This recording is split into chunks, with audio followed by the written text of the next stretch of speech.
Joining us now is Oji with stories trending around the world. Hello, Jeanette. Fantastic. Good morning, Dr. Abati. How are you? You were trending, oh. You were also trending. I'll tell you about it later. Really? Good morning. Good morning. Fantastic. Good morning, Rufai. Fame at last. You've always been famous, Dr. Abati. That Oji, it doesn't get old. Never. Always takes me by surprise. Always. Always. You like it, right, when he says it? Are you talking about your Pepper Them song again, no, I'm just Rufai? asking. Okay. You like it when he says it, right? Oh, why not? It tingles you. Why not? Okay. Well, all right. Well, good morning to you, viewers. Here are some of the stories that are trending across the globe. In the United Kingdom, the Prince of Wales, Charles, will replace his 96-year-old mother, Queen Elizabeth II, at the ceremonial opening of the country's parliament today, May 10th. The monarch, who has rarely been seen in public since spending an unscheduled night at the hospital in October last year, has complained of difficulties standing and working. The Queen has missed only 2 state openings during her record-breaking 70-year reign in 1959 and 1963, when she was pregnant with Prince Andrew and Prince Edward. In the United States, the Washington Post on Monday won the Pulitzer Prize in Public Service Journalism for its coverage of the January 6th Capitol insurrection, an attack on democracy that was a shocking start to a tumultuous year which also saw the end of the United States' longest war in Afghanistan.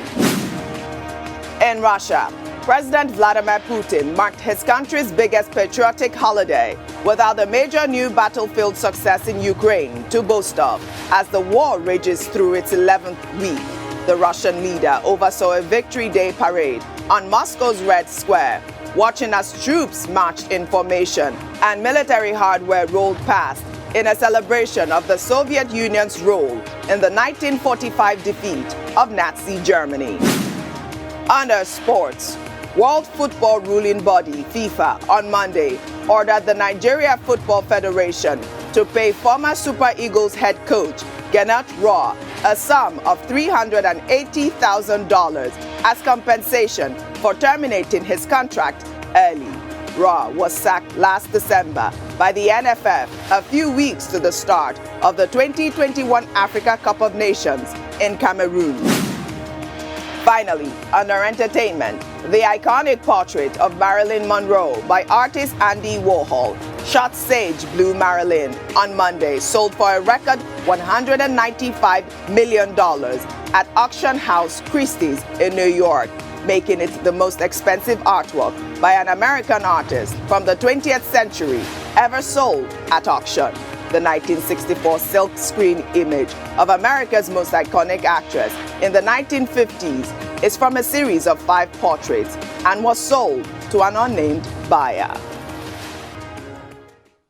Well, let's begin what's trending with reactions trailing former President Goodluck Jonathan's alleged ambition to run for Nigeria's presidency following the purchase of the 100 million Naira presidential nomination and expression of interest forms of the All Progressives Congress by a coalition of northern groups. However, in a statement issued on Monday night, the former president said he didn't authorize the purchase. Well, let's take a listen to what the northern group had to say before we take some reactions. During Goodluck Jonathan era, he is the first president since independence of Nigeria who has found it expedient, who was magnanimous enough to remember some of the most vulnerable communities in this country, the Almajiri community.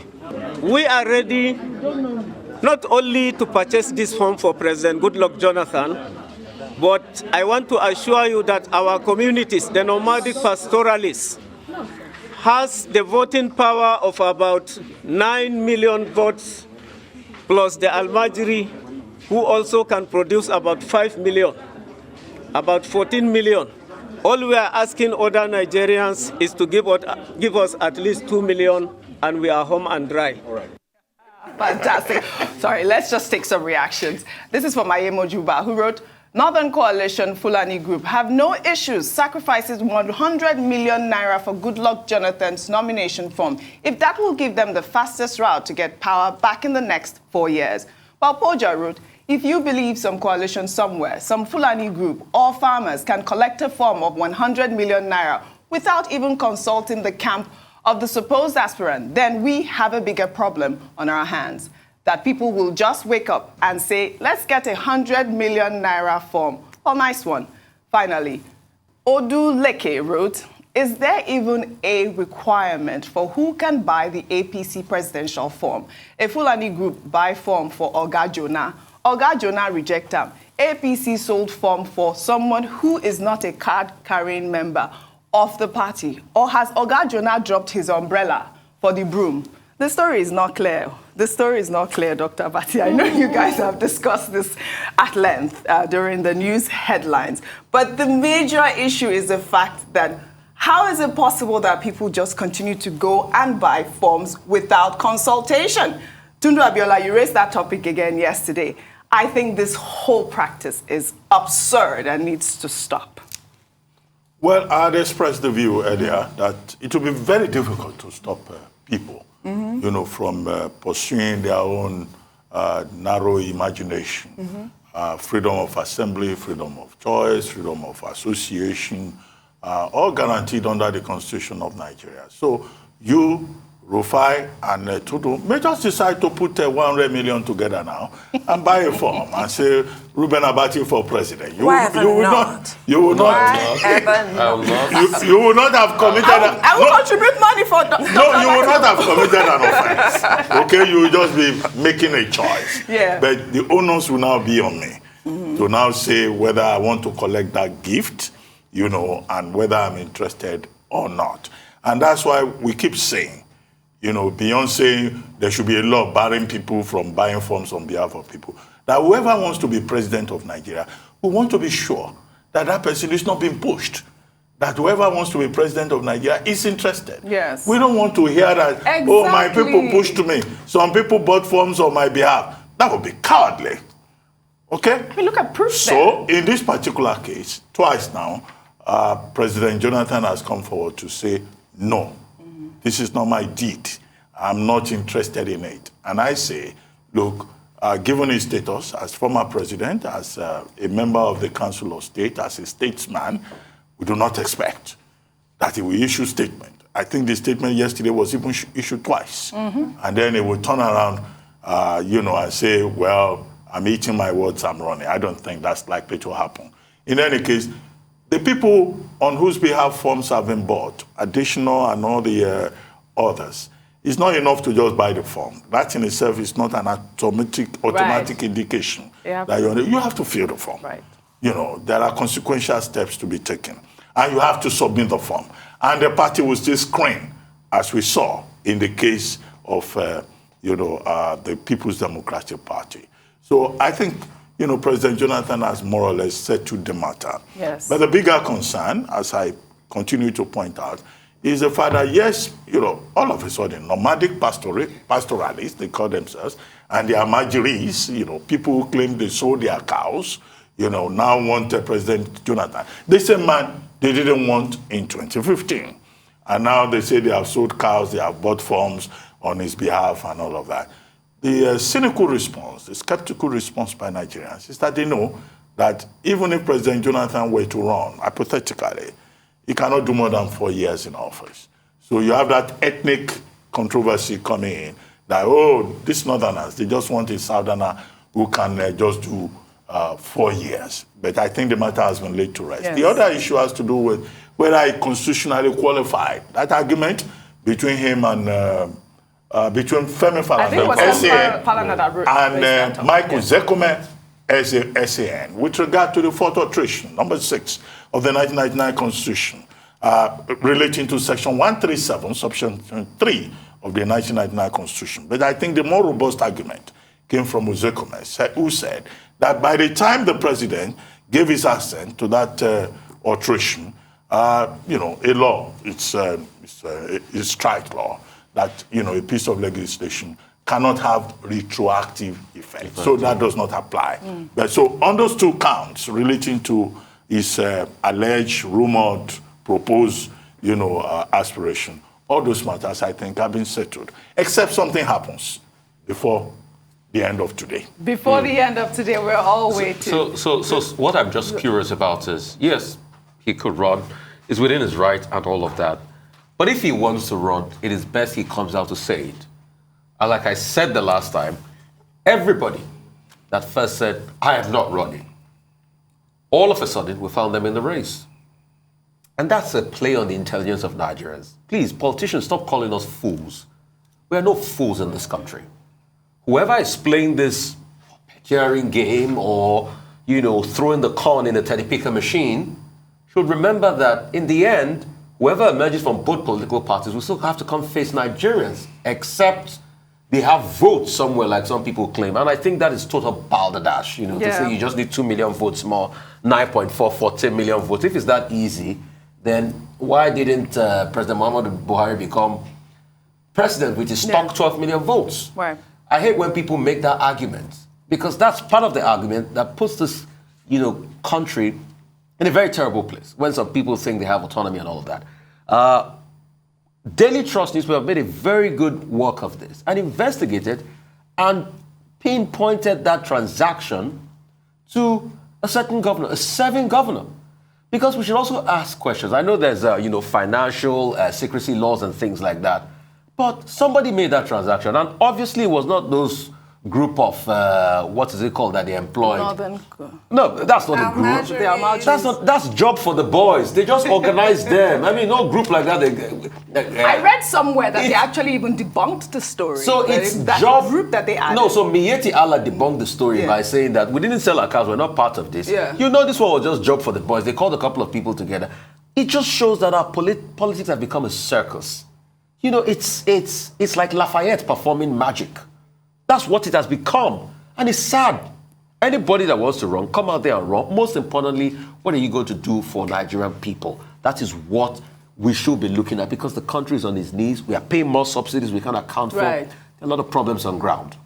I'll be very surprised, though, if he changes his mind within 24 hours, because that press release was very strongly worded. Yes, really. But apart from a press release, we have this picture here on the front cover of this day. It was taken yesterday. This picture says 1,000 words, OG. So you'll never know. I just feel like for former President Jonathan, after he emerged barely intact from that most rancorous campaign, the electoral campaign between him and President Muhammadu Buhari, to now join the APC would be shocking. Yeah. And also, because of that ethnic permutation that you just referred to, you don't want to be the one who played the useful idiot and betrayed your entire ethnic nationality now, do you? So I think there's a lot going on here, but it'll all be resolved soon. All I want is an electoral amendment.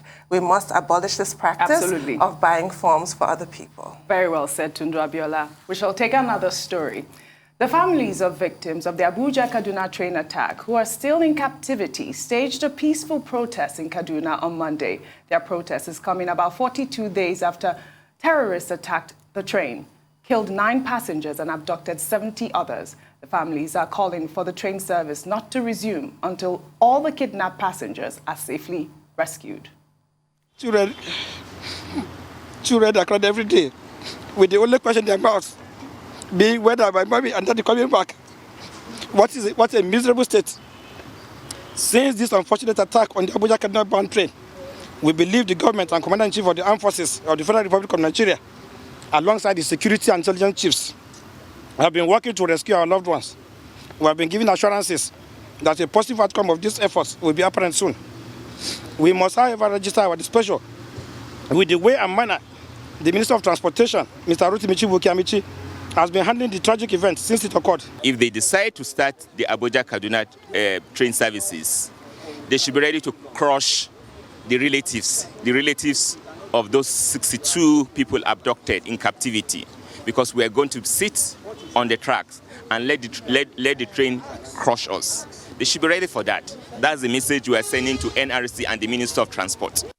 Right, that was Simple. a powerful soundbite. Yes, They are simple. ready to risk their lives. They are going to sit down there and wait It's for their sad. family I don't to want come anything back to home. happen to them. Yeah. But you see, we can't keep living like people don't exist in this country.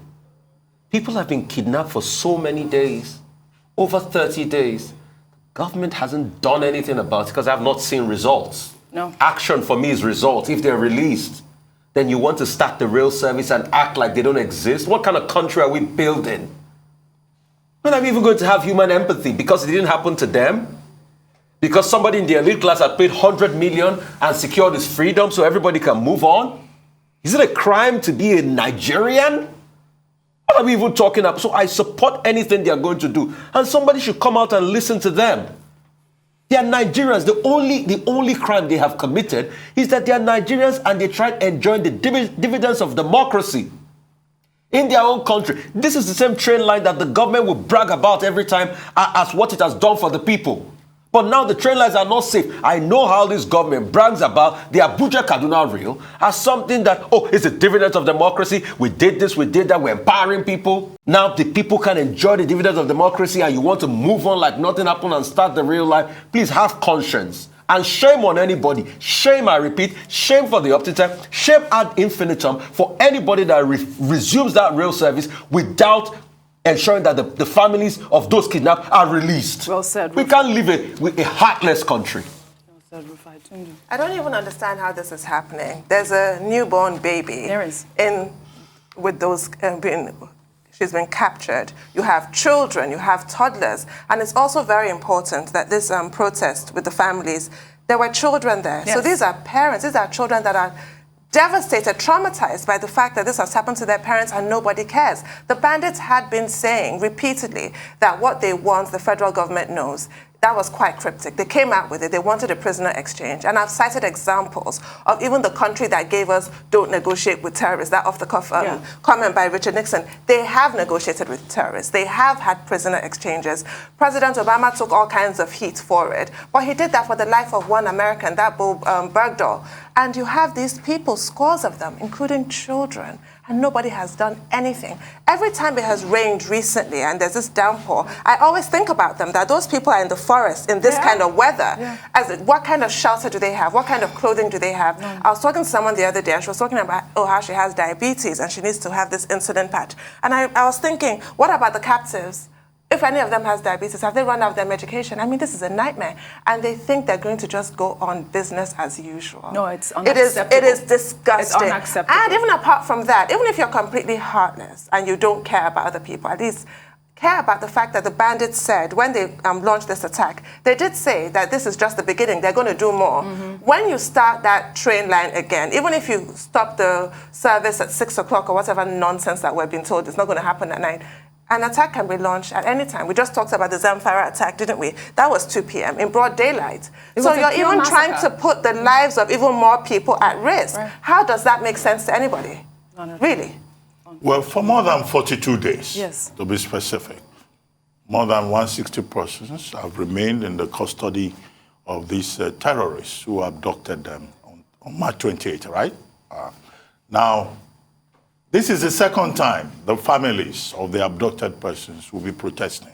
The other day, they went to the National Human Rights Commission. I think before then, there was even another protest. This is the third time. Who will listen to them? Now, this must have been triggered, I suspect, by the fact that pictures were shown a few days ago that, oh, now the rail lines have been fixed and operations will resume. They have every reason to say that, look, nobody should run any Abuja-Kaduna rail line corridor until something has been done about family members who have been abducted. And they stated their points very well, that they cannot sleep, they are grieved, they are sick, they don't know what the Nigerian government is doing. So their expression is one of helplessness about the relationship between the state and citizen. One of them said that, they are not satisfied with what the Minister of Transportation has been doing. Which Minister of Transportation are they talking about? Could that be Ruchibi Amici? Absolutely. Who is busy buying expression of interest and nomination funds, and who is busy consulting? Okay, that adds to the agony, because they imagine that the Minister of Transportation should be busy worrying about their plight. No, sorry, I'm sorry to say this. The Minister of Transportation is busy trying to be a presidential aspirant. And that may well add to their pain. So it's not about Amechi, it's about the entire Nigerian system. What of all the security chiefs that the president has given marching orders thrice to go and get, those persons abducted in the Abuja-Kaduna train incident freed? What have they done? Nothing. The other gentleman also expressed his agony. I think, look, the affected families should know that other Nigerians are just as aggrieved, and we share their agony, we share their pain, and we join them in calling on the Nigerian government to try and do something about these people. We're talking about human beings. These are not statistics. These are human beings. Absolutely. And to be treated this way in a country, where terrorists seem to be gaining the upper hand in some parts of the country is the most unfortunate thing that can happen to anybody. 2 persons have been freed so far, but these are privileged persons. The majority of the persons there was a baby that was given birth to. The girl was born into captivity as a Nigerian. Home. Bring them home. Right? When they ask her place of birth, when she tries to get a Nigerian passport in the future, which place of birth will she put there? Terrorist camp. So that is how bad this situation is. There are sick people there. There is an 85-year-old grandmother that is there. Government just must focus on this, and we must get results. Well said. We shall take our final story. Former Governor of Anambra State and presidential hopeful Peter Obi has visited the Northeast in furtherance of his consultations with the People's Democratic Party stakeholders across the country. Well, during the visit, the former governor paid tribute to the first Prime Minister of Nigeria, Abubakar Tafawa Balewa, at his tomb in Bauchi State. Peter Obi said although he was about 5 years old when the Prime Minister died, the visit was worthwhile. He and leaders of that time did for Nigeria. They were focused and committed in building a cohesive, a better Nigeria. It was under him that Nigeria first borrowed their first money, which was to build Kainji Dam.